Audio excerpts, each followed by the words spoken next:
la composition des parlements américains. Il y a un État où le Parlement, où les femmes ne sont représentées que de 8%. Le pourcentage le plus élevé de femmes dans le Parlement, j'ai oublié l'État, mais c'était 34%. Bon, nulle part dans le monde, vous ne voyez un nombre égal de femmes et d'hommes au niveau du Parlement. Au Sénégal, ça a été une loi, on nous l'a imposée. Moi, je pense qu'il faut évaluer. Nous allons voir comment va fonctionner notre Assemblée nationale, notre prochaine Assemblée nationale. À l'issue de cela, il va falloir faire une évaluation. Si vraiment on a vu que le fait d'amener beaucoup de femmes constitue un avantage et constitue un point fort pour l'Assemblée nationale, il faudra peut-être consolider et rectifier. Si par contre nous voyons que c'est un aspect négatif, mais il faut également accepter de rectifier pour avoir une assemblée crédible, une assemblée qui soit là pour le peuple et qui a la possibilité d'accomplir sa mission, la mission qui lui est assignée. Il y a une autre question essentielle qui préoccupe beaucoup les Sénégalais, qui préoccupe aussi la sous-région, c'est la présence des islamistes au Nord Mali. Aujourd'hui, c'est un gros point d'interrogation. Nous sommes en train de voir les saints, les sépultures des saints de Tombouctou et de Gao en train d'être détruits. Quelle analyse faites-vous de cette situation? Moi, je pense qu'il faut regarder ce problème-là sous plusieurs angles. Il y a d'abord le contexte actuel. Il y a aussi la situation géographique. Il y a aussi le problème qu'on a vécu en Libye.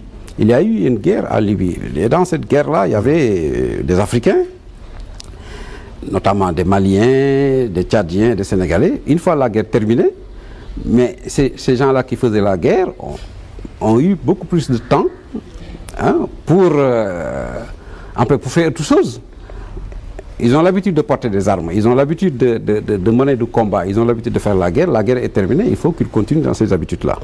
Ça c'est un. De deux, au Nord Mali, il y a eu toujours des problèmes. On se souvient qu'il y a eu des problèmes avec les Touaregs. Bon, donc il y a eu toujours des problèmes et les gens certainement ont laissé développer ces problèmes-là et n'ont pas pris les mesures idoines pour les arrêter. Bon, parce que il y a plusieurs facteurs qui entrent quand il s'agit de problèmes comme ça.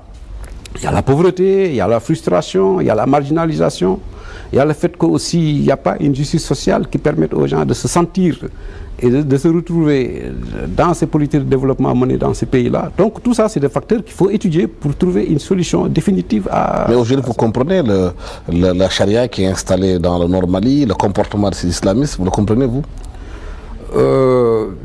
Je le comprends. En tout cas, ce que nous avons constaté, c'est qu'il n'y a pas une adhésion populaire. Et l'islam n'est pas une religion que l'on impose. L'islam est une religion qui veut gagner le cœur. Celui qui fait une pratique islamique, il y a l'adhésion par l'intention, d'abord. Toutes les pratiques cultuelles sont précédées de la prononciation de l'intention. La shahada. La niya. La niya, avoir la shahada. La niya. La niya, c'est ça qui exprime, c'est une expression d'adhésion à l'acte que vous faisiez. Vous n'êtes pas forcé, vous n'êtes pas obligé, mais vous faites l'acte volontairement. C'est ça l'islam. Bon, le prophète est resté 13 ans à la Mecque, vivant avec des idoles à la Kaaba. Il ne les a pas détruits. Il a prêché, il a éduqué. Même une fois à Médine, il a continué l'éducation.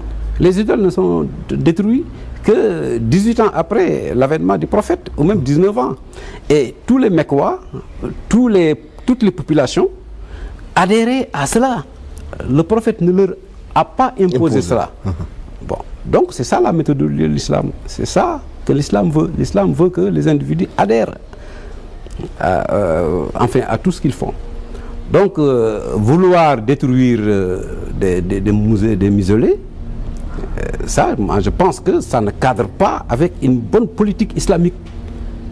Parce que les populations ne veulent pas de ça. Et que personne ne doit rien imposer aux populations. Dieu qui a créé les gens nous interdit de leur imposer quoi que ce soit en matière de religion. Vous savez, en matière de religion, l'islam ne raisonne pas en termes de majorité-minorité. L'islam raisonne en termes de droit. Vous êtes un non-musulman qui vit dans une société islamique majoritaire, on doit vous assurer votre liberté d'exercer votre religion, tout en réunissant les conditions qui vous permettent de le faire librement, même si vous êtes 2, même si vous êtes 3. Et ça, c'est dans le dogme. Le responsable, le dirigeant musulman n'a pas de préférence par rapport à ça. Bon, donc, une religion qui a cette vision, une religion qui a cette opinion ne peut pas être taxée de religion de violence ou de terroriste. Aujourd'hui, la peur que les États africains ont, de la sous-région par rapport à ça, c'est qu'il y a une sorte de capharnaüm dans cette situation au Mali, où on retrouve des Afghans qui sont là-bas, des Pakistanais qui sont venus combattre, même des Sénégalais qui sont là-bas. Le président lui-même a dit qu'il a des informations comme disant que les Sénégalais participent à cette guerre dans le Nord Mali. Est-ce que ça ne peut pas avoir des conséquences pour notre propre sécurité intérieure? Ah, c'est sûr qu'il y a une conséquence et que des mesures doivent être prises pour protéger nos frontières.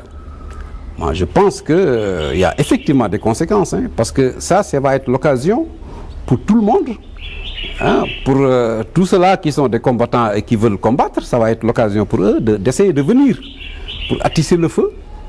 Et si on ne fait pas attention, mais ça peut prendre une proportion très sérieuse. Donc aujourd'hui, la communauté africaine et même la communauté internationale doit faire en sorte que ce conflit soit tout de suite arrêté. Moi, je pense que ce que doit aujourd'hui nous enseigner ce qui se passe au Mali et ailleurs, c'est que des mesures dans le domaine de l'éducation doivent être prises. Bon, c'est des populations musulmanes qui vivent dans la sous-région.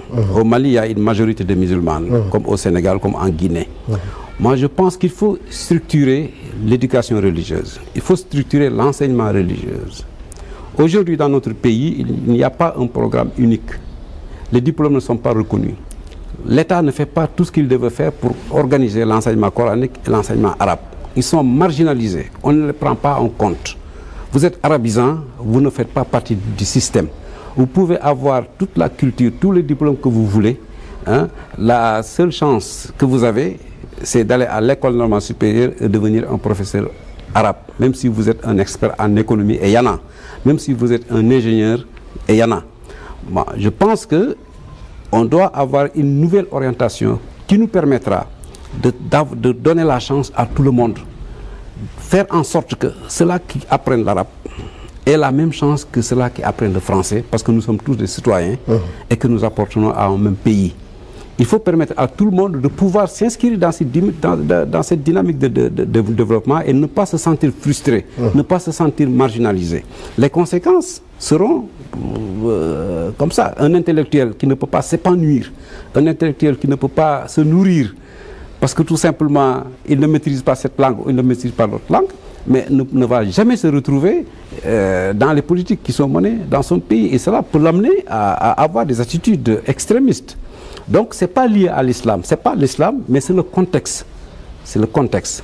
Et si on renvoie ces actions de violence à leur origine, mais vous allez vous rendre compte que c'est effectivement l'injustice qui a été à l'origine de la naissance du terrorisme dans le monde arabe.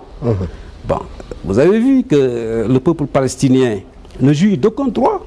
Ils n'ont pas droit à la patrie, ils n'ont pas droit à la citoyenneté, ils n'ont aucun droit. On les chasse de partout, on les prive de toutes les libertés, on extermine leur famille. Bon, vous vous souvenez de ce qui s'est passé vers les années 70 avec le massacre de Sabra et Shatila. Bon, des enfants qui ont vécu des situations extrêmement difficiles. Un enfant de 5 ans à 6 ans qui a assisté à l'assassinat de son père, de son frère, de sa grand-mère, de toute sa famille.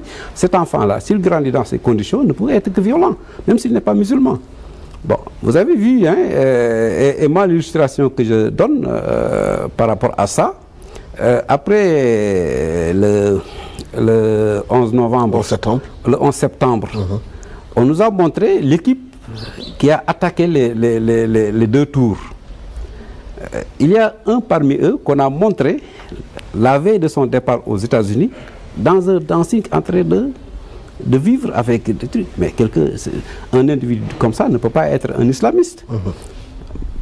Bon, donc c'est des gens qui sont frustrés, des gens qui ont vécu dans l'injustice pendant longtemps, qui aujourd'hui n'ont aucune valeur qui leur permette d'être des personnes sociables, qui ont une haine contre la société. Donc il faut régler tous ces problèmes-là. C'est un ensemble de choses qu'il faut prendre en charge et régler. Le problème palestinien, il faut le régler définitivement. Il faut dans nos pays qu'on prenne des mesures qui permettent à tout le monde de se sentir citoyen, de jouir de ses droits pour pouvoir enfin accomplir ses devoirs.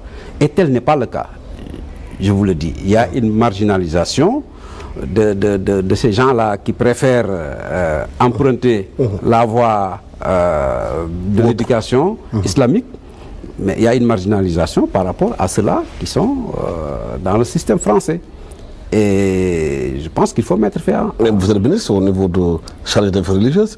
Est-ce que justement c'est l'une de vos réformes, l'une des idées que vous allez apporter par rapport à la gestion du pays? Oui, au moment où nous rejoignons la coalition Macky 2012, nous avons discuté avec le président et les discussions ont tourné sur la volonté d'introduire dans le programme Yoonu Yokkute des réformes qui permettent de revenir et de réparer toutes ces injustices-là.